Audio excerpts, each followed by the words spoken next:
And we're live. Welcome to another No Man's Land. After a little bit of a respite from us, we are back this evening with this continuation of the Under the Helmet series. I'm joined this evening by Mr. Dark Leftovers. Dark, say hello to everybody. Hello everyone. I feel like today's a very special one indeed. It's Mm-hmm. been a good couple of weeks. We've combination of wanting to take a break and forgetting, and Yeah. we had So we had Christmas and or was I think we forgot after Christmas. Christmas, yeah, Christmas wasn't even happening yet. We've already forgot. yeah. Yeah, the Nonetheless, public relations statement is we were busy with family and friends and traveling. Just wait, the schedule calendar was too full, but in reality, we kind of forgot last week. So, nonetheless, we're back, yeah. and today we're joined by a special guest. None only than the fearless leader of the clan 82DK, Razor. Thanks for the nice intro there, Doc. Hey guys, I've been struggling with insomnia, so no, I Yes, just quick. What time is it for you right over there, Razor? it's just 3 a.m. It's Just fine. a casual 3 a.m. for a Yeah, working man. So. but it's a He, crossover episode. This is what's happening right now. No, we're so going. first we had Avidus here. Now we have Razor himself. So eventually we'll get the full Bermuda Triangle going. Yeah, definitely glad to have him here this evening for sure. It's absolutely awesome. So let's go on to our topic though. So we're gonna be talking a little bit about, as we kind of mentioned here, bunker bases and really the overall talking about the player experience and the current impact the meta has on the player experience. Pretty simple agenda for the evening. We're going to be going through and talking about and identifying some of the core problems. But what we really want to do tonight is talk about some solutions, right? And I think we try to do a decent job of this when we talk and when we discuss matters. But the real focus of this tonight is going to be what could be done differently, right? And so yeah, I think this is kind of based on the principle of any idiot can bring up a problem.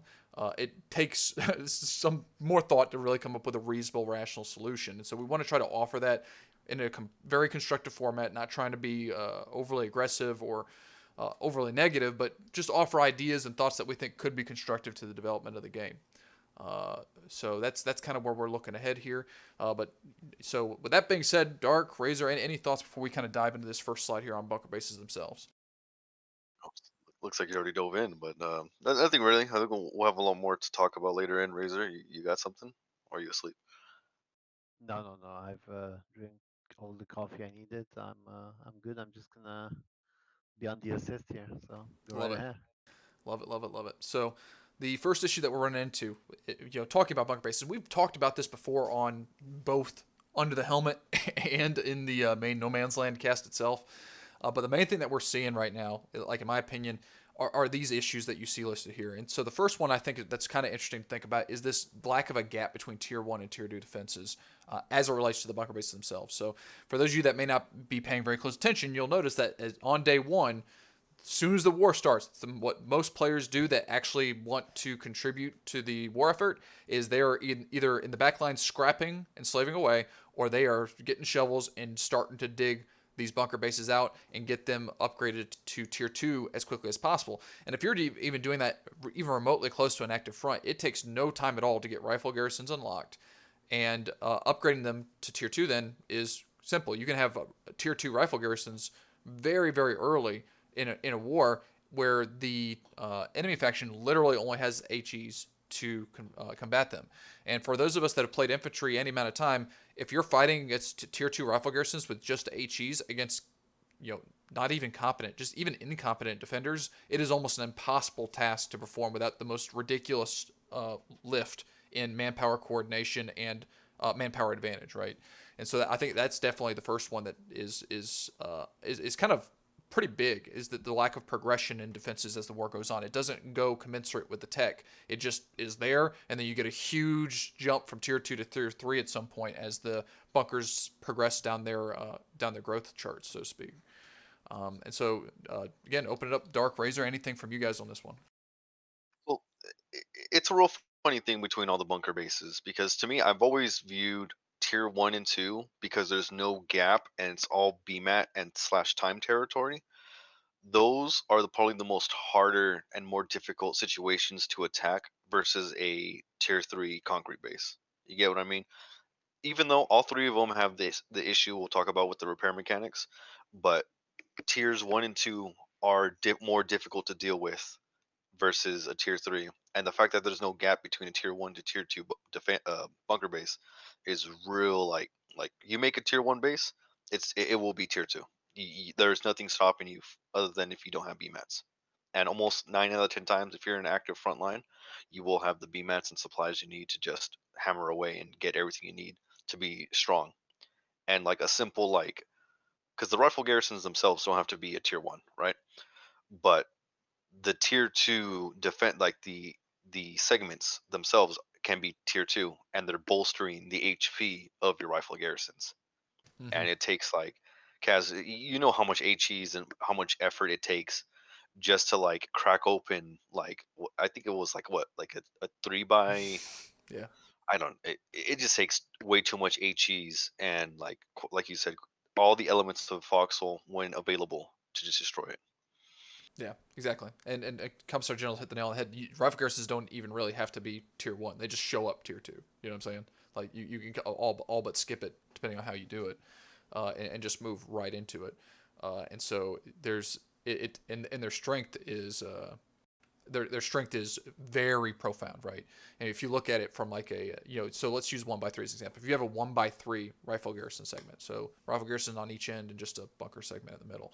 I need to look at the math again because it's been a few weeks since I looked at it, but I think it's something like 30 HEs to take that down. It's just about as many HEs to bring that down, if not more, than a garrison house in a town, which is kind of ridiculous to me if you really think about it. How resilient they are and the amount of again the lift it takes to bring them down, and there are a variety of ways uh, to approach that, but that's ridiculous. And I really want to kind of think about it from a cost efficiency perspective. Is think of the cost of material you have to bring to the field to deal with this structure versus what it takes um, to bring it down, right? I mean, it's actually insane by comparison, in my opinion.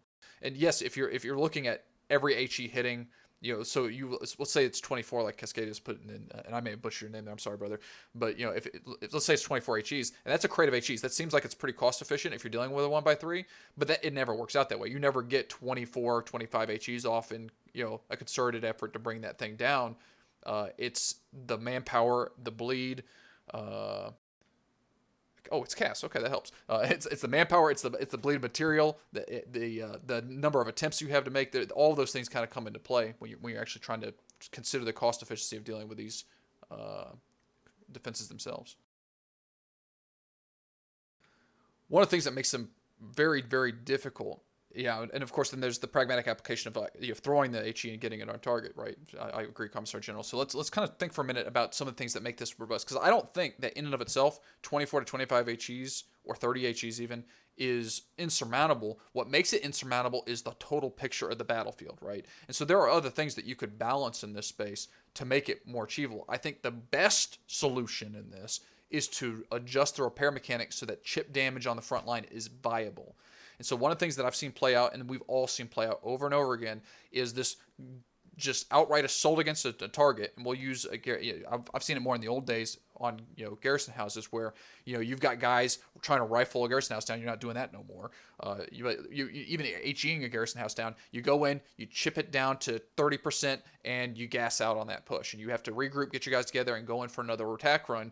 Well, by the time you get back, one guy in 40 BMATs has repaired the vast majority of that damage, meaning that any attack that you do against a defender that has BMATs, it has to be decisive in the blow that strikes the building, which makes it It has exceptionally to be the yeah. first wave. Yeah, you have to get it. Otherwise, that's basically wasted material. Like it's wasted energy if you don't have not planned and prepared enough manpower and enough coordination to one-shot that structure, which is kind of ridiculous, honestly. And it puts the defenders in a position where their gameplay is not engaging. I think the devs have acknowledged this as an issue, but have not approached it yet. I think in one of their casts they did acknowledge that they don't like. I think they even called it the repair meta, but they haven't talked about solutions yet, nor any plans to deal with it, because there are a lot of unintended consequences that could follow from this if you're not careful. And so, in my mind, though, the best way to do it is to put a delay, like a damage delay, so that when that building takes damage, it can't be repaired for whatever time period makes sense from a balance perspective. It would take testing to figure out what that looks like. My gut says that you start with 5 minutes. If the structure doesn't take any damage within 5 minutes, then you can start repairing it again. That is a very simple, I think anyway, a simple solution that you could bring in that allows for some trickle pressure to be applied, and it incentivizes the defenders then not only to stop the assault, but to retake ground to defend that structure from taking additional damage that would prevent it from being repaired. It brings arty back into the game in a big way. So, right now the only way that you can really deal with a building, any building, is like a quad Howie battery. And now a single Howie can be a very significant detriment to defenses. Not even in necessarily destroying it, but in suppressing it, and suppressing it in a way that the defenders then have to maneuver on the battlefield and gain advantage in that arty game and deal with the threat instead of just weathering the threat through extreme cost efficient measures, right? Because it's extremely cost efficient just to out repair the sheer volume of Howie shells you have to bring to the table to actually be a legitimate threat on the battlefield.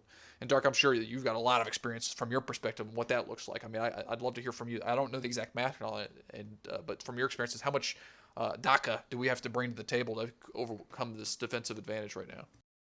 It's pretty much the same way you just said earlier about you need to bring as much like DACA on the field to get it as fast as possible. So like you said, the quad Howie is a must to just destroy these and this is we're just talking about tier one and tier two defenses. I love I keep saying tier one, but these tier two defenses requires a good quad Howie setup because that's your fastest and best way to get these shells out there on the field. If you build one, you're wasting resources. Unfortunately, it's like one is only good enough if you have again perfect battlefield and you have the whole coordination of everyone in the front line to work with you. But if you don't got that, you have to build a quad Howie setup, and it's just it takes too much time. And it's like once you finally again you invest four howitzers loading up said howitzers to attack just a one by three. That's crazy. It's so much effort. And Yeah. and even then, you know what I mean? Like if it gets and I feel like I'm just going crazy with this. I feel like there was like one point there was a certain like spammed I think it was like a 3 by 2 or whatever, and it was just surviving Mm-hmm. because they had like three people just hammering and prepared for it. And that's just like the core thing is the repair mechanics are they've always been strong and they've always favored towards the defenders, and it's like again it's just a gameplay that's just so awful. Yeah, you're absolutely right, and there is counterplay available. That's the thing I like about some of these solutions we're thinking about is it's not like the defenders don't have counterplay. It changes their counterplay options to where they have to deal with the threat. They cannot. Your defensive plan has to make a account for the fact that you cannot allow an enemy howitzer to close distance with your defenses, or you're done. We used to know what that felt like, right? If you think about it, back in the day when we built fobs and we had to maintain fobs, what was the main defensive priority we had was to secure Howie range or to secure mortar range because those were very legitimate threats to your structure. Now, let them build a Howie within range of our bunker base. We don't care. Like it's not nearly the threat that it once was. Yeah, and it's really off on that. Razor, you have anything to say before we move? Well, I can probably offer you at least a running theory on why things are like this. If you're on the Please. historical historical view on things, um, this is mostly because in the past, Kaz, what you were suggesting, where they would tweak stuff a bit here and there and see what happened, actually happened. But as a consequence, as you can imagine, there were situations in which maybe the war was really short or really long, or it depends, Mm-hmm. right? So at some point, I don't know why they decided that wars cannot be short, no matter what. Like literally anything can happen, but wars cannot be short. That was the a line somewhere somebody draw and said from this point onward there would not be any more short wars. So this reluctance and this like strong-headedness against any sort of change that would risk shortening the wars has been born at that point. This is an effect of that, if you ask me. right? Mm-hmm. Uh, and it's basically this is what we're leaving the age of long wars only, which is not bad. I really enjoy long wars, but I think the crucial point, even after this, is, and I've been constantly saying this, I guess, it's when stuff changes, when small arms stopped being effective against buildings. Um, there's no round table or such that discusses all these things you and Dar discussed earlier, right? The effects of what's about to happen if they take a decision like this. Mm-hmm. Nobody's like doing a real analysis of the consequences of As far as we change. know, but yeah, Well, yeah, maybe there's no I don't evidence think to suggest that. I'm with you. exactly, because like you said, even they said they don't really like this meta, right? So something tells me if they took that into consequence, they wouldn't have done it, right? Or they would have planned around it. If you get what Mm-hmm. I'm saying. Yeah, and it's you're right, Razor, because and this is one of the things I want to really offer here before we move on to some of the other things is none of these changes happen in a vacuum, right? There is this butterfly effect that happens all the way up and down, and it has a whole host of other unintended consequences. So when you balance this aspect and you balance an aspect that's in favor of the attackers, well, there has to be some boons for the defenders in this as well. And I think that you can make a series of balance changes that harmonize this in a way that allows for fluid gameplay where fronts can move back and forth and there can be pushes and territory can be gained and lost, but it doesn't snowball out of control. And I think that there are ways that you can achieve both of those things. And I think some of the suggestions we talk about later are part of that whole picture, if you will. Dark, I think you were getting ready to hop in there. I'm sorry if I stepped in front of you there. No, no, you're good. You're good. I just feel like just one last bullet because we were talking about the repair mechanics is and this is just one of like the nail of the coffin for infantry play was just the small arms, being ineffective against tier one structures, which is like Yeah. it. That was a it huge negative change for infantry. Having lived that now for a couple of wars and being a core infantry guy, uh, and I'll say some of this is just our own adjustment. Okay, so I don't want to be completely and overly negative on this, but there have been a number of times when our squads have been out in the field, and we run operate squads of 8 to 10 guys, right? And we run into a watchtower and are completely impotent to deal with it because we've already used our HEs and we've only been deployed for a few minutes, right? Like, but those, if we give an HE to every guy and that's 8 to 10 HE grenades, those don't go very far in a rifle team that's trying to preserve its life and be effective and cost efficient. And they can't carry enough HEs to be able to deal with the threats, and so you find yourself very impotent against everything. It takes a full health watchtower right now. If it hasn't decayed at all, it takes like 3 HE grenades. That's kind of silly. Foxholes are extremely oppressive to infantry squads now. It's in the early game. In the mid game, we get some other tools. It's a little bit better. We do have some stuff in our toolbox, but still, it's very. I understand why they did it, and I understand the philosophy behind not allowing small arms to damage buildings. And I don't want to completely be negative against it. But from a gameplay perspective, exclusively a gameplay perspective, it is really neutered infantry, who was already at a disadvantage against these structures. Like those structures exist to counter infantry, and now they are even more of a hard counter, and that's it's very difficult right now for infantry. and we have the whole PowerPoint presentation split up into the three results here that efficiently the bunker bases cause, right? Because That's correct. That is correct. sorry, I thought you were gonna. I passed No, over no, the no. mic, and I think you were gonna pass it back to me. No, I thought you were going to continue. You were just verifying before you went on. But I'll go ahead and take it. But yeah, basically, very static gameplay on all active fronts. That's what we've been talking about. That's the main consequence that you see from some of the bunker based play. You ultimately see a significant reward and incentive for player versus environment tactics that we have seen in all of these wars since bunker bases really took off. And then, of course, the grindy gameplay mechanics that fuel this whole system. And it fuels many systems other than bunker bases, but it's a useful time and opportunity to talk about them as well. So the rest of our cast here is going to be really diving into these 3 bullet points here and talking about solutions to these. How then do you attack these issues? What are some changes then that could be considered? And not all these changes are going to be great, but put together with other things. But maybe it's good. Maybe they can be effective, or maybe they are effective brainstorms to lead to other ideas. So let's talk about the static fronts problem then. What can you do with the things that we've talked about? And we've already discussed some ideas, and the very simple thing here that you can see in these first two core bullet points is just balance, right? You can balance the health of the target, balance the health of bunker bases so that they're more vulnerable to damage, to the damage of their counters. Maybe you want the HE grenades to be a better counter to bunker bases. Maybe you want um, RPGs to be a better counter. There are tools that you could consider leveraging. Maybe you increase the effectiveness of all the tools. Maybe you increase the effectiveness of some of the tools. Maybe you create a tool that's just exclusively for bunker busting. And I think that's what the field mortar was intended to be. But our lived experience has been that's not an effective tool for the job, unless you're PvEing something.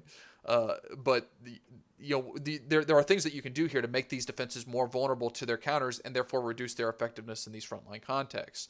Our core recommendations we already talked about, this idea of balancing the active repair mechanic. 100 different ways to do it. I gave you one example, but the mechanic could very, very easily be adjusted in some way. To make it that chip damage is viable would be my suggestion.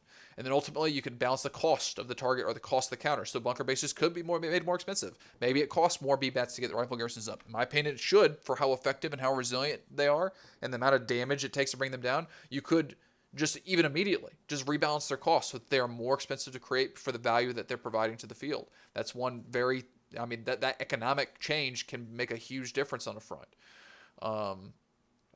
And then last but not least, reworking the bunker systems and the bunker segments itself. So I'd love to give Dark the mic here because I think this is, this idea really did come from Dark, and he's got a beautiful vision here, I think.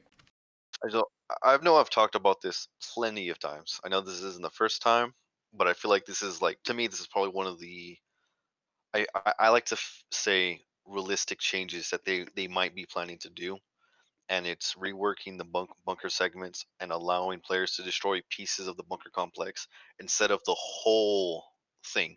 So you're fighting let's just say, for example, a 3x2 that has two rifle garrisons on the front end towards you. And if you focus to destroy just one corner of it, it's destroyed and it creates a ramp inside the bunker base. So a lot of this thing, what I have pitched is it separates the HP pool from your rifle garrison segment and the actual core structure itself. The two pools are now separate. So now you can just focus damaging the actual thing at a less, like you don't have to deal with this massive big complex when you could just focus the small pinpoint of it.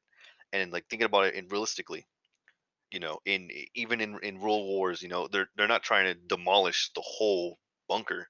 They're just trying to stop stop what's trying to get them or trying to breach inside so that way they can take the fight inside. And that's Absolutely.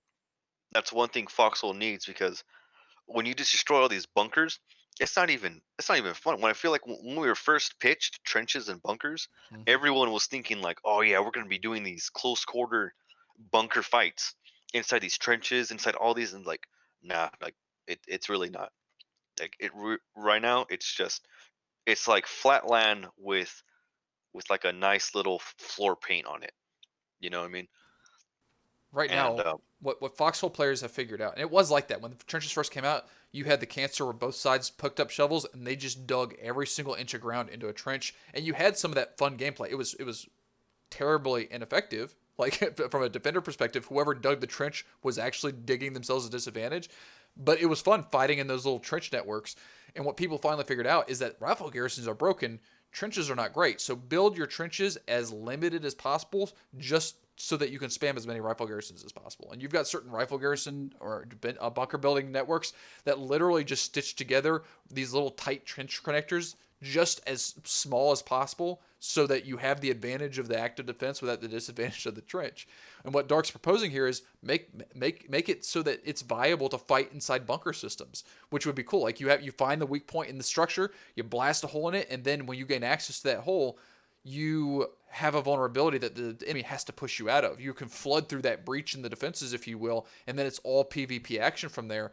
And it's still a choke point, right? Because all the other AI defenses are protecting the rest of the network, but now you've got this hole that you have to deal with, and you have to beat the enemy back and repair the hole. I mean, that would be so much fun. As a player, I can imagine as an infantry guy trying to get after it in a trench complex like that, where you're grinding against players and not AI, it's a huge difference. And I think somebody mentioned, I saw some of these comments here in chat here. I'm sorry we're not responding to everything, but one of the comments is, the best fun that we have in Foxhole, at least as infantry, is not when we're grinding against 100 rifle garrisons. It's when we're fighting other infantry, when we're caught in the no man's land between active defenses, shooting at each other.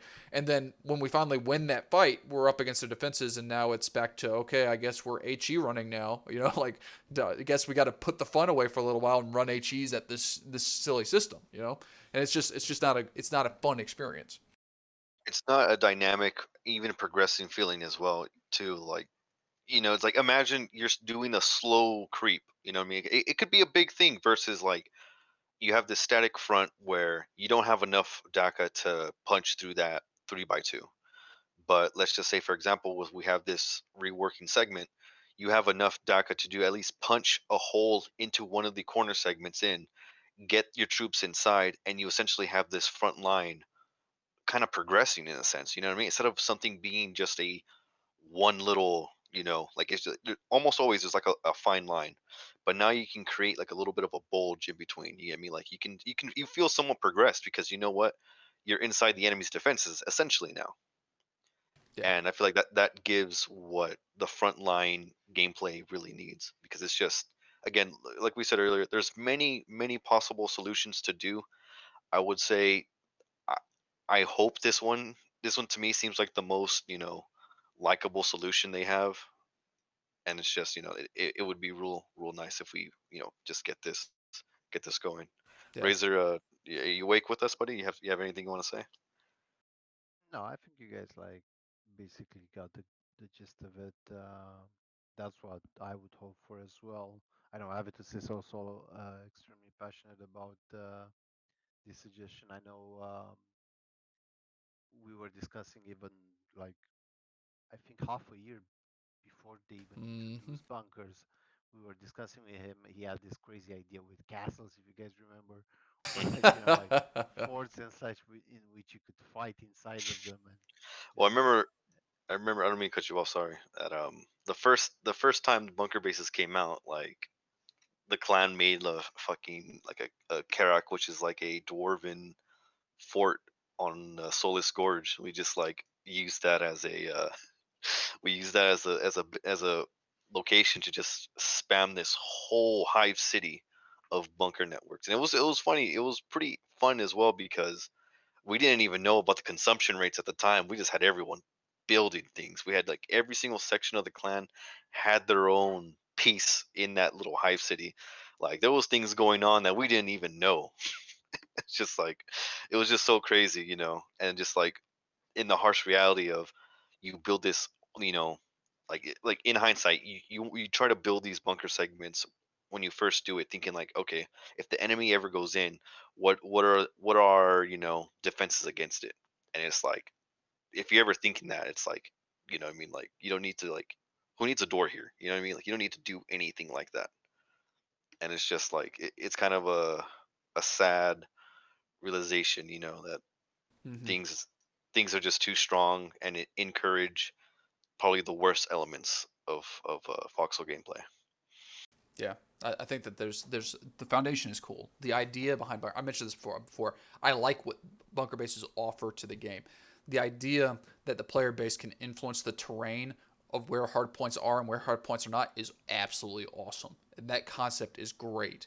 It's being squandered a little bit, I think, and there are some opportunities to move it in some cool directions. But nevertheless, let's go and move on here. Let's talk about PVE though. So this is kind of the counterpoint to what's going on here because defenses are strong. PVE is a must if players want to make progress, and some of the most experienced players here realize this. I see a lot of colonial clans that are very good at this. A lot of warring clans are good at this too. I mean, a lot of the I'd say smaller to mid-sized outfits depend on operations that do precision strikes into undefended, or I say undefended, into unmanned territories, trying to be as fast as possible before active defenders show up. Because once active defenders show up, there really is no way to sustain it, right?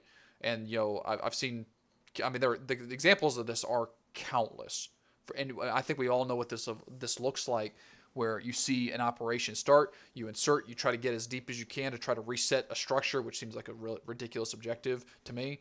But to try to gain some purchase over the enemy before they can get there, because you're done if they do, because of the strength of of defenses, right?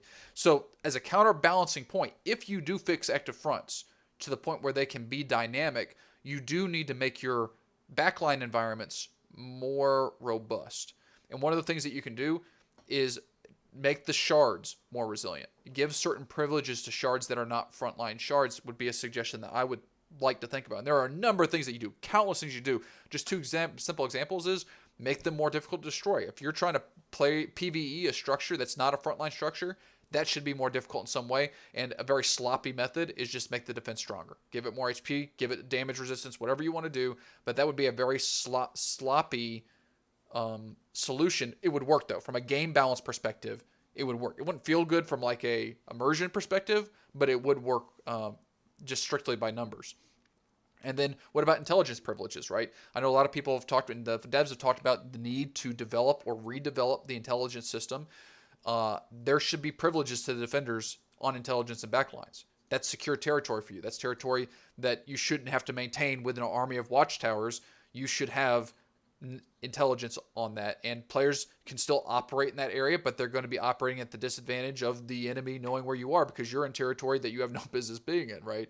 And I know that some people are going to be like, "Oh, that's awful. It's going to kill partisan gameplay, all that kind of thing." And What partisan game? but exactly, I was about to say exactly. exactly. But partisan gameplay is already exceptionally difficult to apply, and partisan gameplay would have to be done at the The basically cost. closer to the front instead of deep in weird backline areas. And so, and even that is better for partisan players. So that partisan players shouldn't have to travel 3 regions back to cut some random road in the middle of nowhere to steal a couple trucks to do their job, right? I don't know. There are countless things that you could do here. I really think that there's a lot of room for them to continue to innovate on their shard system and a whole host of suggestions that we're kind of talking about here. And this would, in my opinion, go a long way. And I just want to fit something in there, Yeah, just in please. case people didn't understand when Kaz is talking about shards, he's talking about every map region is chopped up for every town and relic base. They're chopped up into different segments that are called shards. So this is what he means about more resilient backline shards, shards that are not connected between blue, white, and green colors, essentially. Yeah. That's what he's mainly referring to. If your shard is surrounded by friendly territory, there should be some kind of natural defensive advantage there. It doesn't require players to grind that out. Exactly. The zones, I call them shards, but yes, the different zones that they've got named on the map that you see. I mean, you can look at any Foxhole map, and like a lot of like Foxhole map is based on the shards even, and it gives you a sense of kind of how that would work.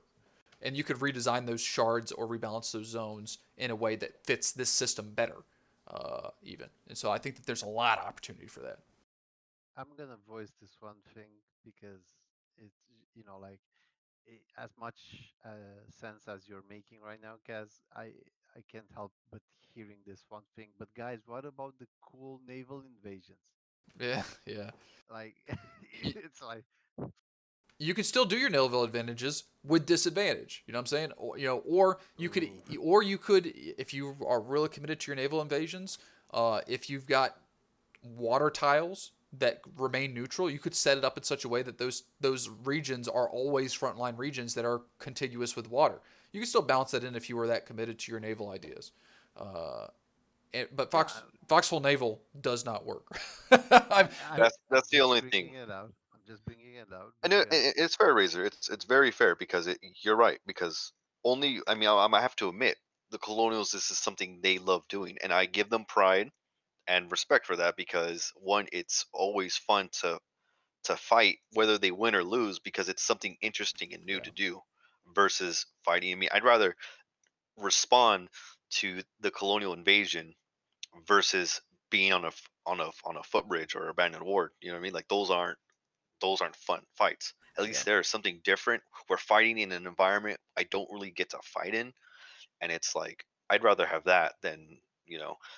But again, it all has different ways to balance this thing. It has to be like certain things they have to consider in order to imply. Mhm. But I get what you mean 100% on that. I could see even One, things like you have water zones of control even, right, that you could think of like staging islands, even like little staging islands that you could use as zones of control that the factions could fight over. That's kind of what Fisherman's Row and Warbreaker kind of works out to in any case.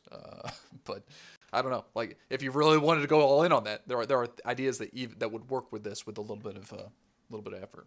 yeah, and it's important to like explore them, and I'll explain to you why. I didn't bring it up just to like make a little No, I get it. joke on. The reason is we have the colonials to thank for the devs actually suddenly developing an interest in the repair mechanic, because the only reason they started looking into it to start with was because the colonials tried a naval invasion and they couldn't take the town hall down because there was like 10 wardens repairing.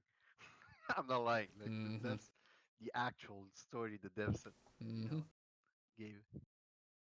I'm going to respond to Kulus here. You're right. If there are like tier three bunker complexes, those obviously are more robust.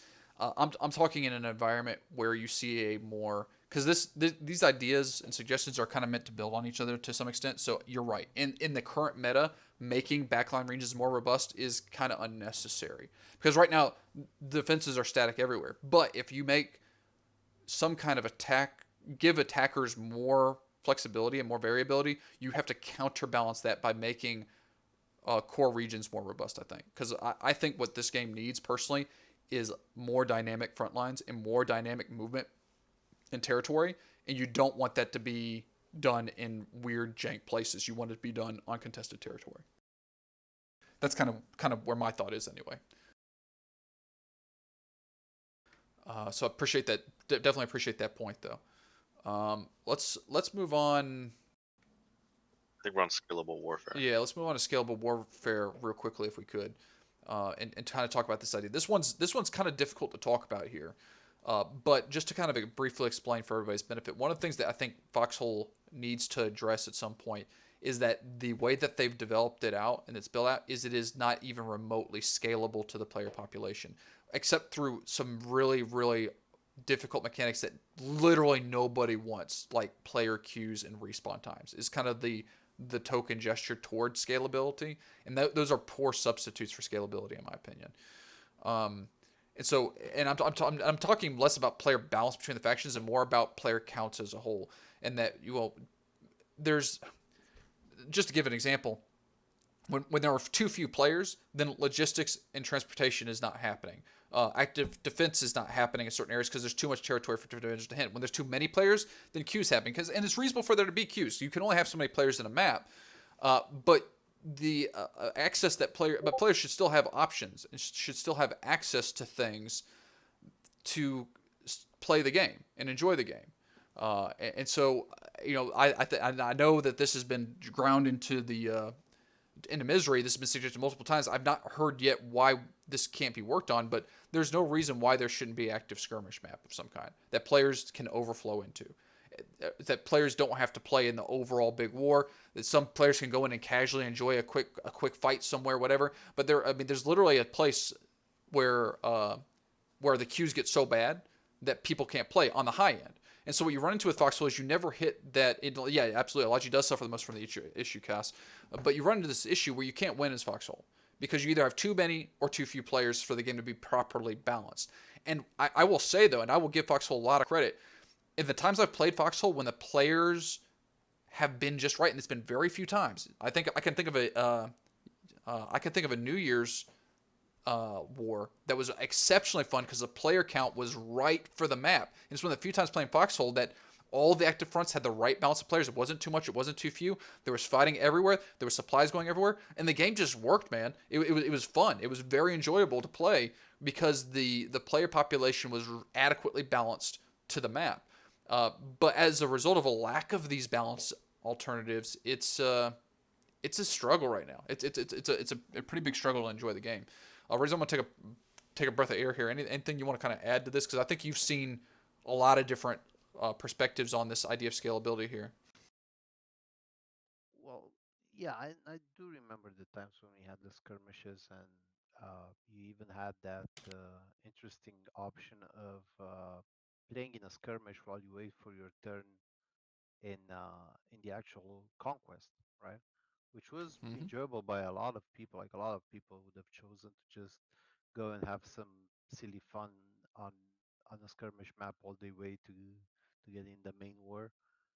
Um, Everybody is extremely confused why they didn't continue that. My guess is servers, I guess, just like, Possibly. costs with servers and such. Because like right now they have pretty predictable costs, right?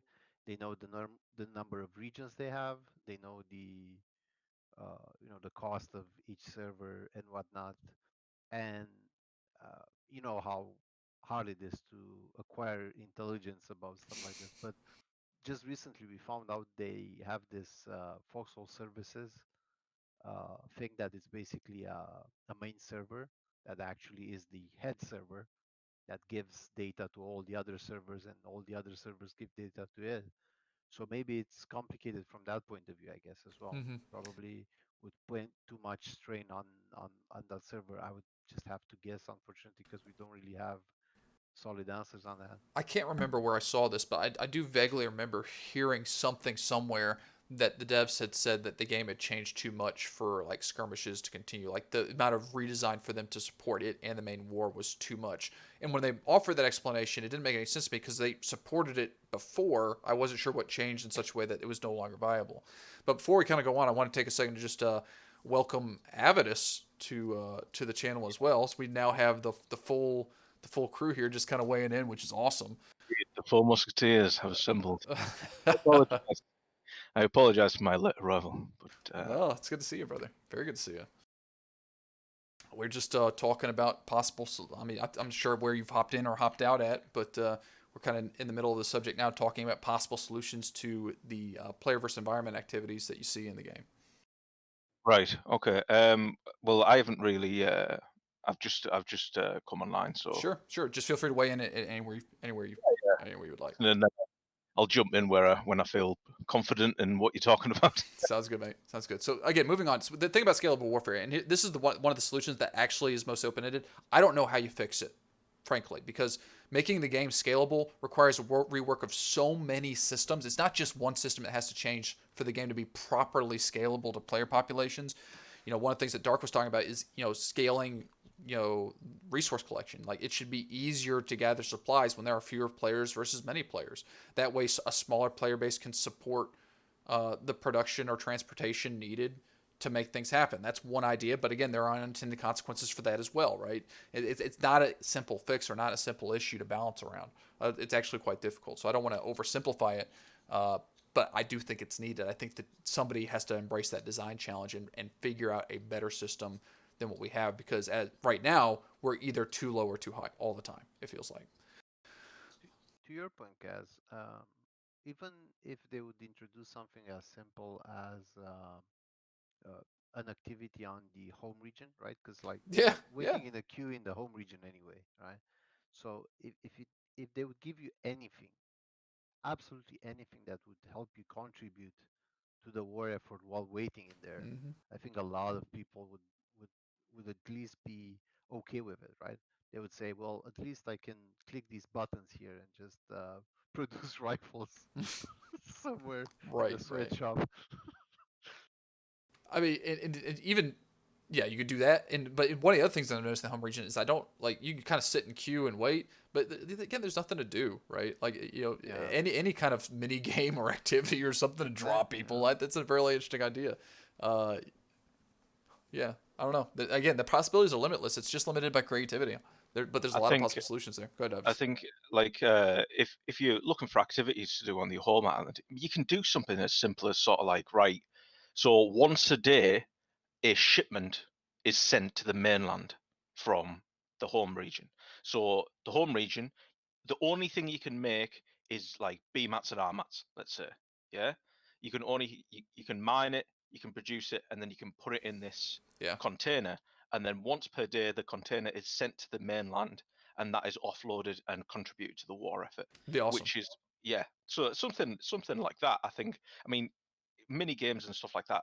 Let's get that out of the equation right now, because we're dealing with fucking Clapfoot. They're not going to put a mini game in the fucking in. Well, I the use the home word region. mini game loosely, but something Yeah. that players can do to engage other than sit there AFK. Yeah, and I think that's the only way, having a way to support the main war effort, like it used to be in the skirmish, like where you win the skirmish and you get certain supplies to send into the main war and stuff like that. Something on a smaller scale, something that won't tip the balance either But way. that's what I would love to see, honestly. I would love to see little 30-minute skirmishes that happen round the clock where players that are in queue or just choose to voluntarily join these little anywhere from 10 to 30 man small engagements that fight over like a single control point, and whoever wins it wins. And while the whole time these guys are fighting this skirmish, they're in queue. You know what I'm saying? And so once the skirmish is over, then they can jump out of that queue, or they can leave the skirmish mid to join if their queue is ready for them, right? But you're doing something with their time, right? Well, I think I've always thought that there's a game called Heroes and Generals that, I mean, it's notorious for being shit, but like they do a thing where from rank 1 to rank 3, you can only, I think it's rank 1 to rank 3, but you can only play in these sort of like skirmish sets Yeah. where it's very deathmatchy and stuff like that. So, for instance, if you got new players to the game, rank from private to, I don't know, whatever the third rank is or whatever, um, you put them in. I don't know. Blemish is a good one. So you set the wardens in on one half of Blemish, the colonials in the other. You give them small arms, grenades, and all that type of shit, and you just have them go at each other in a deathmatch type fashion. That can be a queue thing. It can also be a way of introducing players to combat in the game outside of the main war.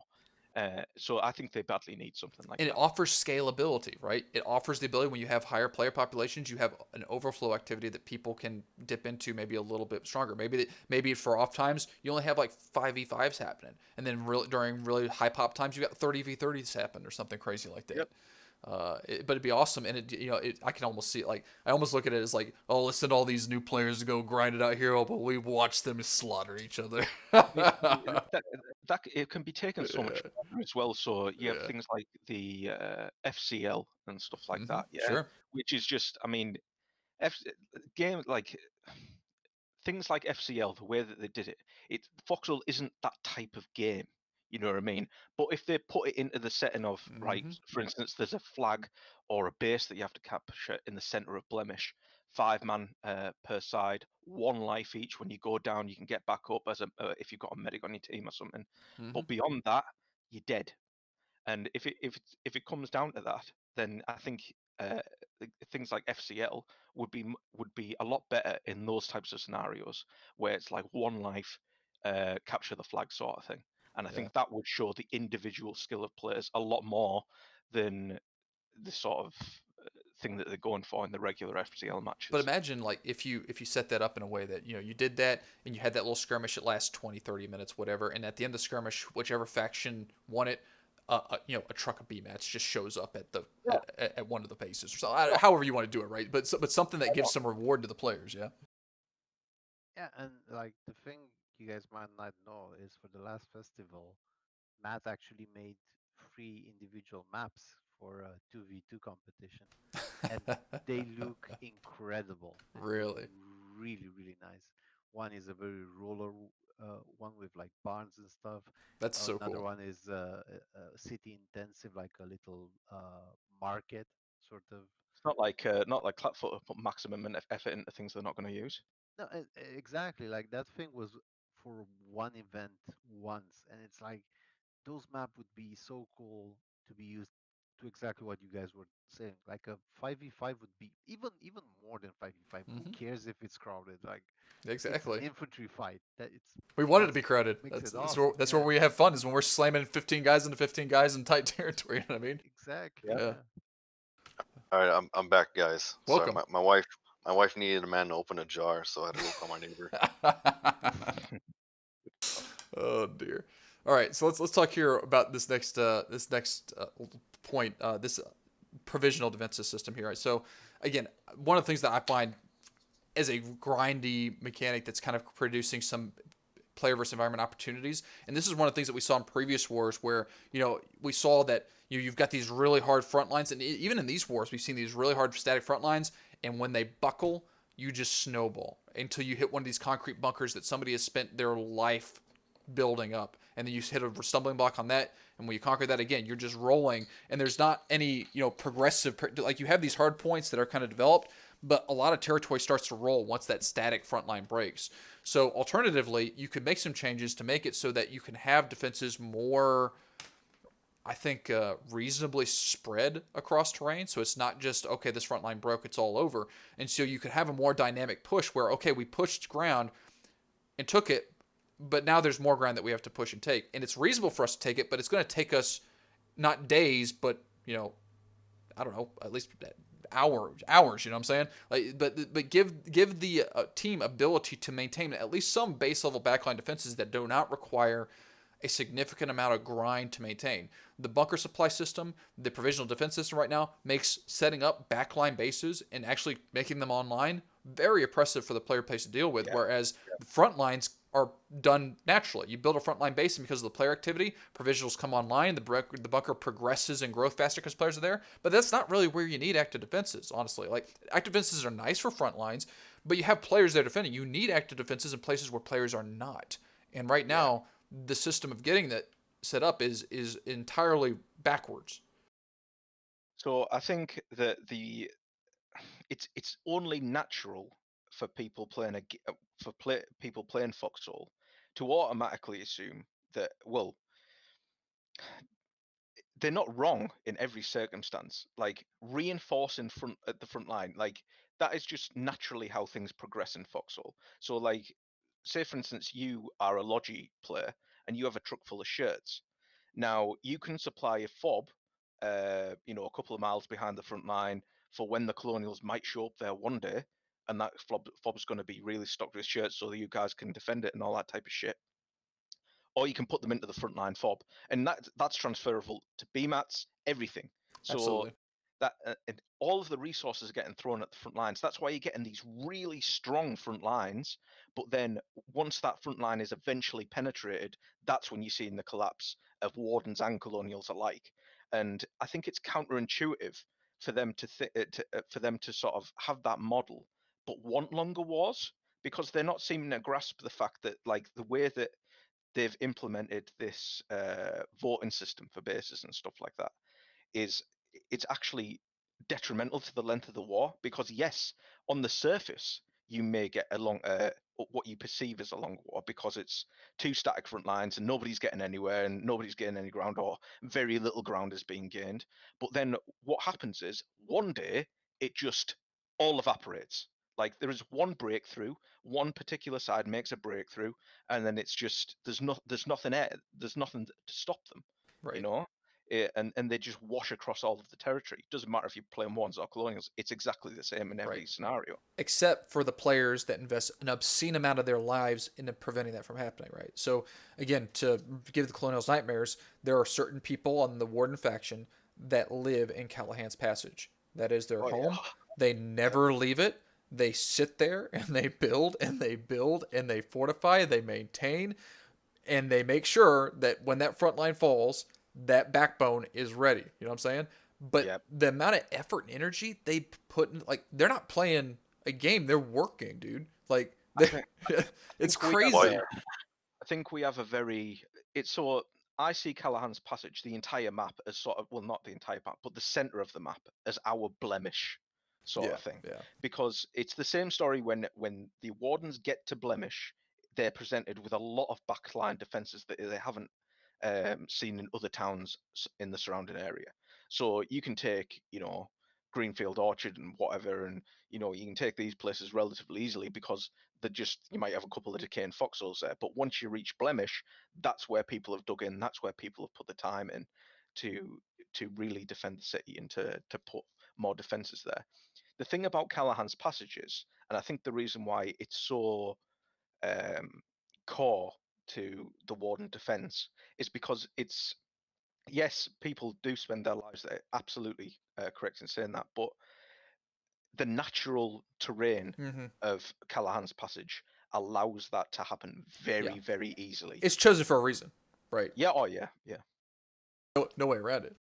But one thing I would change in this respect to make this like, because I think one of the reasons why these systems exist that make defensive like you need G supplies, you need this heavy player emphasis, is that there is some concern that the servers can't handle or the game would not be able to handle just insane defense spam. There has to be some constraints there, and I agree constraints need to be there.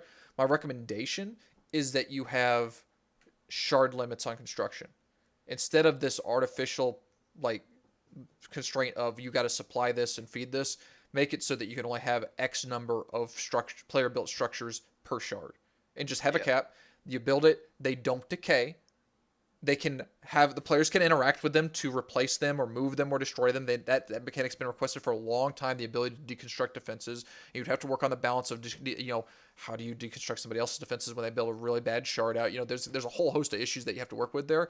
But that would be better than what we're dealing with now, I feel. And it would also mean that all the shards could be developed. You would have to spread your defenses across shards because you can't just put all your eggs in one shard. There's limits to how robust that single shard could be. I think that's more plausible now that defenses take explosives to destroy. Mm-hmm. Like before, when they were killable by small arms. If you'd come to me with the same solution, I'd have said, no, that's not going to work because let's say you got a tier 3 town hall, you're allowed to build 30 foxholes around it or something like that. You and I both know that a well-disciplined infantry squad can make very, very quick work of 30 Mm-hmm. foxholes. But now that has been made a hell of a lot Yeah. more difficult to accomplish in a short period of time. So I think that particular suggestion is very plausible now compared to how it was. And Cuss made an interesting suggestion that maybe you just and this would fit even with the current game with very little change. You just have kind of like a minimum, and then once you have defenses over that limit, then you start to experience decay, right? And so again, you still leave the player agency there, but when you surpass a certain threshold, you've got a maintenance problem. Absolutely. I like Yeah. that a lot because yes, it allows like for example, putting both ideas. We have using Avidus' example for yes, you can build 30 foxholes around the town hall. If you want to build past that, those extra, if you're going past 30, those are not protected and those will decay. You can still plant them there. They'll still be there to serve whatever purpose you want temporarily, but those aren't protected by, like whatever G supplies or whatever that's going to be keeping it there No, permanently. I think resupplies need to be taken out of the game Agreed. completely. To tell you the Agree. truth. Or if they well, do they have separate supplies for bunkers? They Is have that bunker? bunker supplies and G supplies. Bunker Well, supplies, they're basically the same thing with slight even variation. But you could take it out. You could take supplies out of the whole thing and just keeping like those 30 foxholes will be there to stay. Going past that, those will be gone. Just simply something like that. Best of both right, worlds. Get rid of the supplies and whatnot. You can build 30 foxholes, and if you want to build any more than that, that's cool. But in about whatever balance seems to make the most sense, those will be gone. yeah.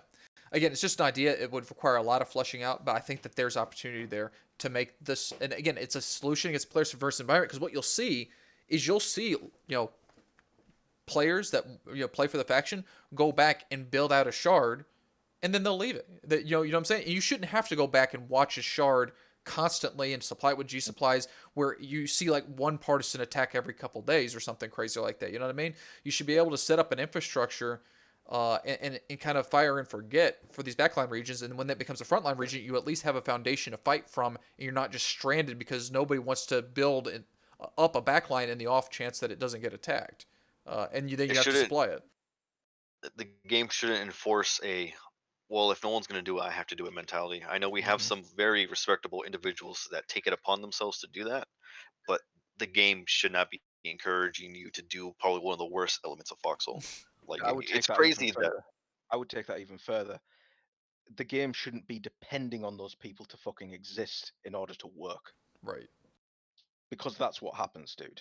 Without those particular people that devote their lives to this game, like, where would we be without people like Zach, for Mm-hmm. instance? Sure. You know what I mean? Like, our operations just wouldn't take place, dude. You know what I mean? And like all of the logistics players on the back line, or people that lead operations that actually think to themselves, right, I'm going to form a plan and all that type of stuff. Like those people are few and far between, and those are the people that are propping Foxhole up at the moment. So when those people start to call it a day, that's when we're really gonna suffer with in-game stuff if this system isn't changed. Right, right. And again, Kulis, to your point, you're again in the current meta. I think you're right, and that's why people behave this way. What we're trying again, we're trying to conceive is an area where you've got some again in an environment where defenses are less robust, then it's gonna be more important to have a more spread out defensive network so that things don't snowball. You have to have some counterplay against that. Because again, I think what Foxhole needs is I come back to that point. It needs more dynamic front lines. Front lines that don't move for days on end is not healthy gameplay. It's frustrating Mm. gameplay. Nobody enjoys that. And so What you have what to have some counterplay. would really like to see, because they've demonstrated that they can do it time and time again. They can build really what's the word, complex and very engaging static environments that are part of the world to fight over. You know what I mean? Rather than Mm-hmm. build defenses, they could have make the Callahan's wall, like make that a little bit more complicated. Give it a wall level with plenty of cover that the armies can fight up and down on. Give find a way to do underground bases or something like that. I know that would probably be hard to implement, but that type of stuff. That big mountain in the Colonial Island map. Where you have to climb the ladder, Yeah, yeah, yeah. there's that mine on top of it and shit like that. Like, where is that type of shit Yeah. in like Deadlands? You know what I mean? Where is that type of shit? Plaza. Yeah, yeah, but dude, like, when did you only ever really push into Plaza when you've broken the line? So Right. what tends to happen is you break into Plaza, you fight over it for 5 minutes, and then you take it, and that's that. Mm-hmm. You know what I mean? Same thing with Abandoned Ward. You fight over the bridges, and you either get pushed back or you eventually break into Abandoned Ward, and it's yours in 5 minutes. You know what I mean? Mm-hmm. You're like, there's no longevity in these fights, where these like finally they've introduced these bridges that have like a bit more tactical play involved in them. But I think that they could take that so much more. Like town halls, I've been crying for this for fucking years. Why aren't town halls enterable? Mm-hmm. Like, have town halls take up, make them 4 times bigger than they are or something like that, and give them an inside to fight over. And for instance, if you want to take out a town hall, maybe you can get it down to 30%, like a safe house, and then you have to destroy the rest from inside or something like that. That could be really cool. Yeah, It there's would, a lot of possibility there. yeah, yeah. And you missed the part where we were talking about like Dark went on the whole thing talking about breaching bunkers in certain places instead of destroying the bunker, just destroying like a segment of the bunker, and then the infantry can infiltrate it and do battle inside of that. Works to be so much fun. One of the most engaging environments to fight in Foxhole at the moment is the bunkers and the trenches and shit like that. They did a phenomenal job with that. The problem is that no, like, you push infantry into a trench, like, it's not the player's fault that the fact that they just need to build a rifle garrison at the end of every trench line. You know what I mean? That's just Yeah, how shit is. If you don't do it, the other side's going to do it. So, what you're meant to do, leave your trenches undefended, just so infantry can have a better time playing the right. game. You know what I mean? It's just not how it works. But I think, um, if they found a way of perhaps doing more engaging static defenses that can't be destroyed, that can't be, have masses of foxholes and AI defenses built around them, where they could have these things in strategic areas where they know that a lot of fighting takes place, between a couple of front lines, for instance, in a no man's land between two fronts. Study where those fronts develop most of the time, then stick a tactical structure in the middle of it. Something that for players to fight over. Yeah, Avidus, you played in the. I think you played a little bit in the patrol that we did, not last week, but the week before, where we were actually in Plaza and Abandoned Ward, right? Yeah, yeah, That I set did. at a Yeah, patrol. That was fun for me. Like I know that some players do not like the way that Abandoned Ward is structured, and like at that part of the war, town garrison houses were not unlocked, and so literally it was just infantry riding through the town. It was fun. Had a lot of fun in that. Absolutely, dude. Absolutely. I love fighting over a Yeah. band of mod. In that particular scenario, that's the key, though. Yeah. You know what I mean? Like, there's yes, you can get fights in Blemish that are fucking epic. You know, I've been part of them. You get fights in Abandoned Ward that are fucking epic because garrison houses haven't been unlocked yet, or the garrison houses have been destroyed, or whatever, and you get that 15 minutes of gameplay where it's just epic. You know, you're fighting in the streets, you're clearing corners with your squad and stuff like that. That is what I play Foxhole for, that type of situation. The problem is that those situations maybe happen once every 3 months if you're lucky. Do you know what I Yeah, mean? it's unfortunately rare.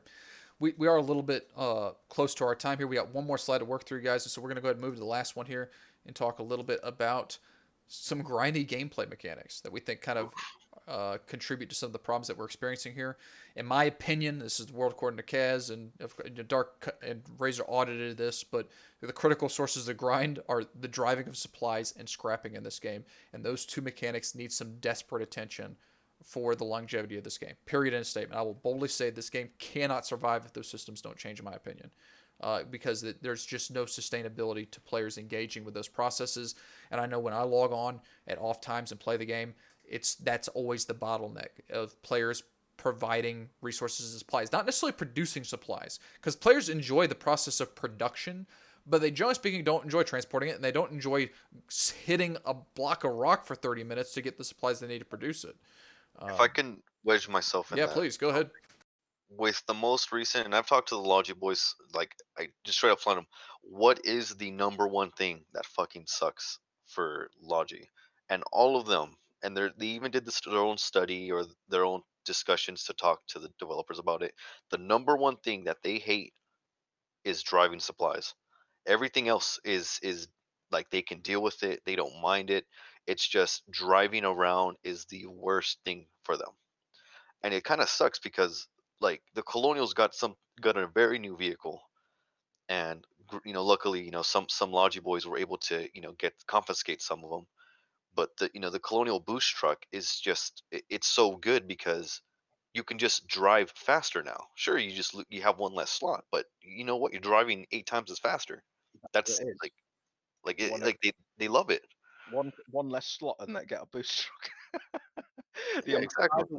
By the way, I've been proved right so many fucking times with that thing. Like the amount of times that I've seen a boost truck like literally boost into a tank and just you know, drop off a bunch of infantry with sticky grenades around the tank. You know, I've lost count by this point. It's just ridiculous. Um, I will play devil's advocate here, because I feel it needs to be said. Go ahead. I uh, I strongly agree that the system needs changing. However, I think it needs to be said that Foxhole exists in its current form, and as long as I've played it, because the supplies have weight behind them. And what I mean by not like actual weight, but they have time invested into them. You know, the supplies, like for instance, if you get a bunch of AP tank shells or whatever, some high cost supplies that have taken someone a long time to produce, those things have value because of that time. You know what I mean? Because of that effort and that boredom that that person has suffered through. Those items have value. They, they've accrued value because of the boredom that that person has suffered through the grind. Yeah. Do you know what I mean? And that's the sad thing, and that's like how that's the biggest problem that they have to overcome. How do you um, continue to have weight behind your items, yet have no effort involved in creating them? One word: scarcity.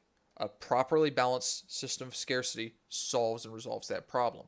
You shouldn't have scarce resources because it takes somebody an obscene amount of wasted energy and time, but the faction should have scarcity and resources. And there are ways I think that you can do that that are equitable and achievable. It does take some balance, it does take some work, but you can still make it a scarce resource that you don't have to grind like a ridiculous amount of time over through like really meaningless processes.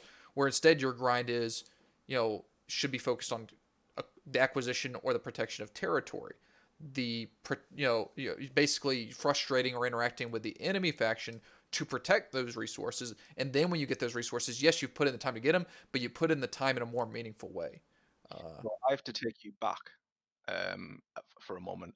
Maybe before you even played Foxhole. This might have been before your time, Kaz, but I'm not sure, Go right? ahead. So correct me if I'm wrong. I remember a time where sulfur respawned every fucking 6 hours or some bullshit like that, right? So the amount of ops that we had, where we'd get through the main layer of defenses and we'd get to that hard layer of defenses, and we need that extra firepower to get through that last layer of defenses. And the amount of times that we have been stopped, or we were stopped back then, at the last layer of defenses because we ran out of sulfur. We ran out of explosive materials. Like that's back when like HE grenades took sulfur. The most basic form of base destruction Sure. took sulfur, and like literally everything. So and that was them testing out scarcity in resources. Now, I imagine that your method would have a lot more. I don't want to say the word complexity, but it would Balance. be yeah, balance is a good word. Um, Balance, but I have nightmares from back then, dude, Sure. and I do not want to go It's a back to. it's a dangerous system where it does have to be balanced but here's what we're experiencing instead, Evidus. So a DK operation does not experience scarcity because we have the guys who are committed enough to produce it through their blood, sweat, and tears. What's experiencing scarcity now is the average Foxhole player because people don't want to interact with this process. And yeah, I don't know about you, but when I go and I play Foxhole in the front, the first thing I do is I look at the fob and be like, well, we're missing this, we're missing this, we're missing this, we're missing the competence and coordination required. This front is dead. It will make no progress in its current form, and nobody's going to fix this problem. You know, it's quite when you think about it, it's quite depressing that we just spending 30 seconds looking at a fob and looking at how people are interacting with the front. You can tell Mm-hmm. how shit's gonna go. You Yeah, know what I mean? absolutely. And I think that's pretty yeah, sad. yeah. So instead, make it accessible to everybody. Don't make it accessible to just DK who's willing to put in the time to do it. Find the balance. Balance it out in a way that it's still scarce, where it's valuable, but a player can still access and interact with it. It should be accessible for a small group of guys, 2 or 3 guys as a group of friends with their pool of resources, however it is that they acquire it, to be able to build a tank and field a tank a day So or something I like that. want You know to what I'm saying? Like, good. I just want to steer this conversation back to just because again these are good core issues, but mainly we're talking about is the critical sources of grind, right? Mm-hmm. And again, like even Cassandro said, it's like people don't mind building or the scarcity of it, but it goes back to the critical source is driving. Driving is the bane of, you know what I mean, like what's worse, waiting for 2 hours for something to respawn, is driving over there, finally being able to harvest it, and then guess what, you just processed, well fuck, it took me 10 minutes to drive over here, now my truck is filled, so it has a speed decrease and you have to go back, that 10 minutes just became 15 because now you have everything filled up, Right. and it's awful, and that's what a lot of logi players suffer all around. Scrapping has its own issue as well because it's tied in, it's like, It's again, part of the time. going back into, it took you 10 minutes to drive there, well guess what, for you to harvest this whole thing it's going to take about, with just a sledge, I'm going to give you like what, like five, am I good to say 5 minutes tops, and even then I still feel like that's still pretty like like it's like doing chores. Like, why Mm-hmm. do you want to do a chore for so long? And this is like a quarter of an hour right now. Like just Yeah. getting and finally getting your truck filled up. Now you have to finally get there. You haven't made anything yet. You haven't even made anything useful. You haven't even made a BMAT. Now you have to get over there, and that's already been half an hour. Yeah. I And it's think just just some quality of life improvements in that space. I think a rework makes sense to me. I would want a rework. Would want a whole redesign. Some of those ideas are kind of listed here on the slide, but even basic things like You don't have to sledge anymore. You go, you pick up, like, think of it like a scrap mine that has a supply that respawns. You go there with your truck, you pick it up, you drive it back. That's one way. The other way is to make trucks more efficient. You know what I mean? And I think that's one that people have been begging for in some respects. I think But that's the way forward because yeah, you can't take driving out of the game. You can't take You can't take the trip from the back line to the front line out of the game because that is part of the fundamental thing about Foxhole. You know what I mean? That the drive and the length of the distance of the drive can't be changed, in my opinion. The only way forward in that department is going into truck efficiency and border crossing ability and all yeah, that type of shit. Right. We're not trying to remove the the experience of driving it. We're just trying to make it easier in general. Like when we talk about AI elements of transportation, it's more so of getting the, let's just say, the scrap to the scrap formula to BMATs will be transported by an AI truck versus a player doing it. You still have the player being in control of making the supplies and bringing it to the front. That function needs to be a actual player. So I that way, don't it still has and achieves that. I don't think that Clapfoot have the yeah, ability to put AI trucks into the game, dude. Try and just think about that for 30 seconds. What Foxhole would look like yeah. with a bunch of Clapfoot programmed AI driving around on the roads, dude. No, we're not having that. You just But don't want to get run You over. can't you but, can't be you can't but be critical like that. You can't be critical like that. They've done, when given the credit, they've done some amazing things to the engine. You have to give credit where yeah, credit is due. absolutely, dude, absolutely. But they've never done a moving thing, dude. They've never done anything with more intelligence than shoot that guy. You know what I mean?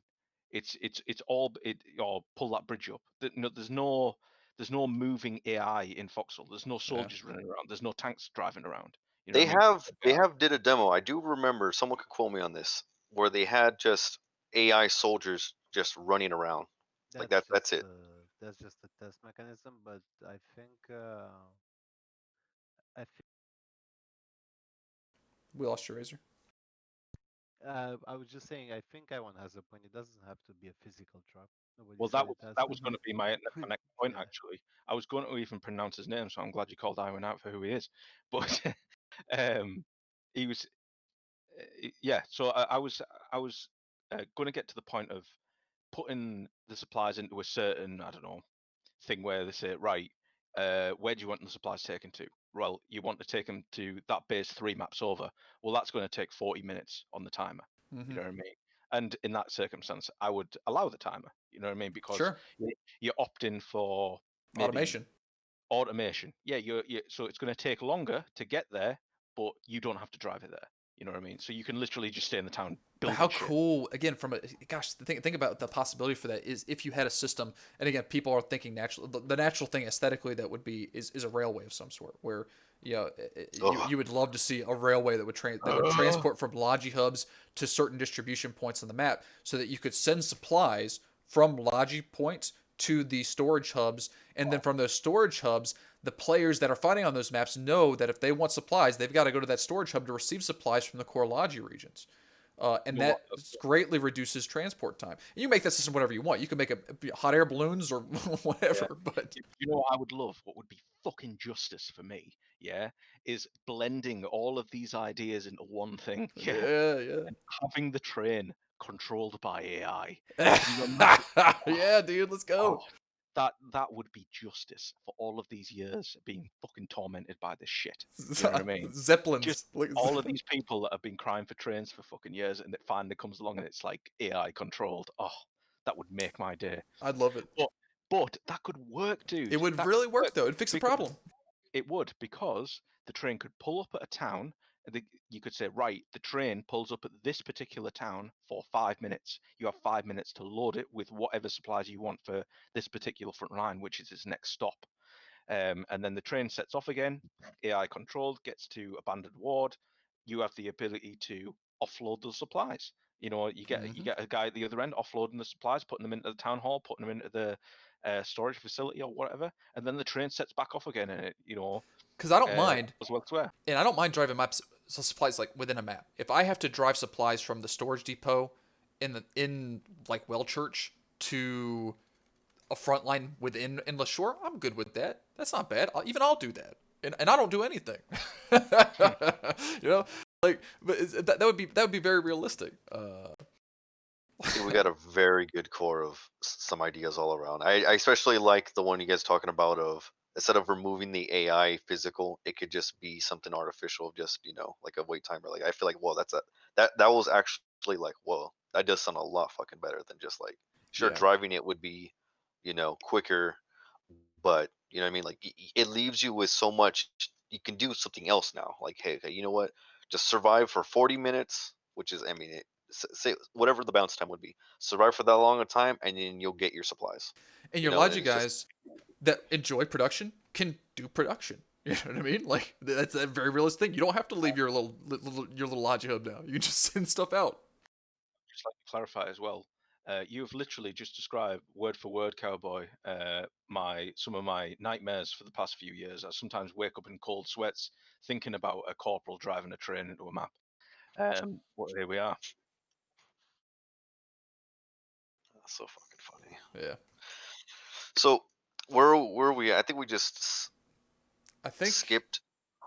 Well, I think we went we. on. I don't know if we need to go a little more deep into the automation I'd like to talk tab. about it actually because we kind of moved right in the AI elements of transportation. Um, but I really do think it would be awesome if there was more relevance. And I know Clapfoot wants us to fight over resources, and they put these resource nodes in the middle of the map that we're supposed to fight over. But it would be more effective if if the resource collection was more automated in some way. Players should not be as engaged in the manual process of harvesting resources like they're in SCV or something like that. You know what I mean? Like, I know that they want everything in this game to be driven by players. That's fine, but you don't need every level minutia done by the player. The player can still oversee it and help The with the player should distribution. be in But front of the fun bits of Foxhole. exactly, That's exactly. that's what they Mm. should be in charge of. Like everything that's fun should be player done. Everything that's boring, ease it up with whatever system, like to avoid people from doing it. Because right now, like Avidus said earlier, it's necessary for these individuals to do it for any real life progression, but it's a ball ache to do. You're gonna be like, well, I'm not gonna do it. Hopefully, someone else picks up that torch, and Yeah. 10 people say the same thing, but that one person, and thank God he does, takes that torch because it's just it's sad that we have that mentality. It's like, fuck it, someone else is gonna do it. I'm not gonna bother with that. Yeah, My we time is will. worth more. But we will run out of those people eventually, though. Mm-hmm. Gent is a perfect Mm-hmm. example. That guy burned himself out, literally staying awake for 24-hour periods to supply our clan. You know what I mean? People shouldn't have to do that type of It's shit ridiculous. for a game. That's ridiculous. You know what I mean? However, on the other end of the thing, I would say that they need to find a way to add weight, because if you take the weight out with the supplies, then Foxhole really goes down, in my opinion. It'd be a longer discussion, but I don't want to have this discussion now. But it's something to think about for the future. The only replacement I see is scarcity of some kind, some form. It has to be balanced. But are there others? Don't answer that question now. Think about it. Maybe we talk about it in another No Man's Land in the future. But I'd love to think Yeah, about if there's other stuff there. We are definitely really over on time here. And we've already talked about even the more efficient logistics piece here to some extent. Like we've kind of beaten around that the whole time. So I'm gonna kind of, for the sake of time here, start moving to wrap us up here and get some closing comments from us. For anybody that's in chat, if you guys have any final thoughts or questions for the group, feel free to go ahead and put it out there now, where we're kind of going through closing thoughts, and we'll try to respond to that before we close out tonight. But Dark, if I hand it over to you, any things that you didn't get to talk about tonight that you'd like to talk through? Any final thoughts? I think we covered just about everything. I'm kind of worried right now about Razor. Yo, Razor, you awake? I'm more awake than you, don't worry. Thought he was. Honestly, I didn't expect a response, but I'm glad that he's still here with us. What a trooper. With that being said, that's a good tip. Razor, any final thoughts? Anything that you got to offer the crowd? yeah. I want to give you guys some really bad news or some really good news, depending how you look at it. The war Oh is God. over. Resistance phase is Wait, the war's on the over? go, Wait, what? and the next war is gonna start tomorrow Wait, morning. wait, What the? wait, wait, wait, wait. Wait, The what the? war is Wait, how over? did the war end? How did the war just end? Like, what? We started this stream with like, oh, you know what? It could be a good bounce back. Don't worry. Like what? Like Nobody what? was Just thinking that. Maybe you because you didn't check the map. I I didn't checked check the the map. map. I checked the map earlier today, and Callahan's Passage was all blue. I mean, Carahan Passage will always be blue as long as people like Zach are gonna be there to guard it. But everything else is That's open for fucking him. nuts. Well, at least we got another war whooping up in about probably when we end the stream. No, it's at this point it's confirmed. 100% war starts tomorrow. We need to keep that Steam chart up and running. All There's a right. sale going on. How about that? Well, thanks for those depressing words, Razor. Appreciate that. Thank you. Uh, Always. Mr. Avidus, any final thoughts from you? I would just like to respond to something I read in the chat by Cowboy. From now on, our logi group will be water logi only. What I would recommend, Cowboy, is don't do that. Don't do that, dude. Because even though you can shift a great deal more supplies, it's very situational water logi. You know what I mean? Like you can do really efficient water logi provided that you're winning the war. But if the center regions are contested in any way, shape, or form, that water logi and the amount of materials that you will be moving through that bulk transport will not be worth putting the risk in, because you could get the first 5 cargo ships through, but there's always that guy that hangs around with a rocket launcher just waiting for people to make mistakes like that, dude. You know what I mean? Water logi at the moment in Foxhole is not worth doing. Apart from very situational areas. Don't make Waters are not safe. don't put you guys on water logi. Keep them driving the trucks, and just try and last until they do something about the truck efficiency, dude. Because water logi is not the way to go. It really isn't. It's cool, and it's one of those things where you think, oh yeah, it'd be really cool to drive a big convoy of ships down there as a resupply abandoned ward all in one go. But what you end up doing is just putting yourself more at risk, and the potential for colonials to either destroy or capture those supplies. So I highly would not recommend doing that. Stick to ground logi. That's it for me. Thank you. Awesome. Well, guys, we want to thank everybody for paying attention tonight and listening to us rant. We hope, again, the spirit of these ideas is meant to be constructive. We have, of course, our frustrations, and sometimes our frustrations kind of get the better of us here and there, but we do love this game, and we do love the potential that this game offers, and we want what's best for it. And so, with all that being said, guys, we're going to go ahead and bring the cast to a close, and have a good evening. I'm sorry. Before you close, don't end the stream. I Go ahead. think Razor could help us out, but I see that the press corps is having, I think, a celebration of their year anniversary for I forget what it was. War 19 documentary. Yes, and I hope they're not in the end of it, but it'd be real nice if we could just do a little raid for them. I don't know how to do that, Razor. Are you in a position you can do that? Yeah, I can probably jump in and try and help you here real quick. Let me see if I can Because I think you can do it directly from the do some Twitch. Then you're magic. right. Yeah. But Yeah. just like that. Goodbye, guys. I hope you guys have a good one. Please stick around for the press corps. It might, hopefully it's not the end. Hopefully they're still at a good chunk, but I think we unfortunately kind of started at the same time, which is just, yeah, that's unfortunate. But hopefully they're still doing something right now, so give them a watch. Yeah. And if you haven't watched Uh, this, I mean, I'm sorry, I didn't mean to cut you off. I had a no, hiccup, so I had to start. I got it ready. That's all. If you guys want to So put any last thoughts in. no, I think we're all set for it. Do I need to stop the stream on OBS, Razor, when you, or do No, I need to wait? keep it on, keep it on. Okay. Wait for it to actually happen, and you can Then close edit. it after we Copy. do it. All right. Just give me the heads up when I'm good. Thank you, guys. Thank you, boys. If you haven't watched the Outis, you know what it is. Here we go.